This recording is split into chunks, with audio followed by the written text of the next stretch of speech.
For my next video, I'd like to do one on the Samsung Galaxy S24 Ultra and all other Samsung devices, pretty much even anything that's running the newer Android version.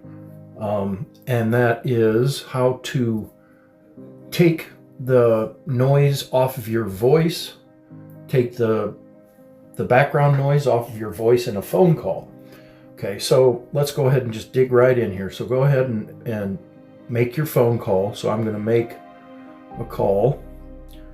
And now, here's the trick. What you have to do, you have to pull down from the top, and you'll see this right here, mic mode.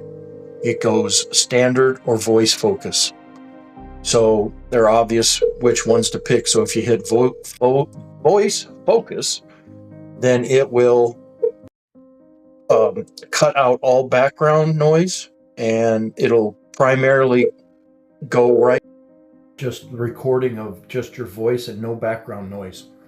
So it's another nice little feature that if you're in a windy city or you have people screaming around you and whatever, you can take all those out by doing that. So okay, that's my video on how to remove your background noise on a phone call. I hope you found my video to be helpful. Thank you for being here. Please click like and subscribe to my channel. Leave me a comment down below. Thank you for your time, and until next time, I'm out.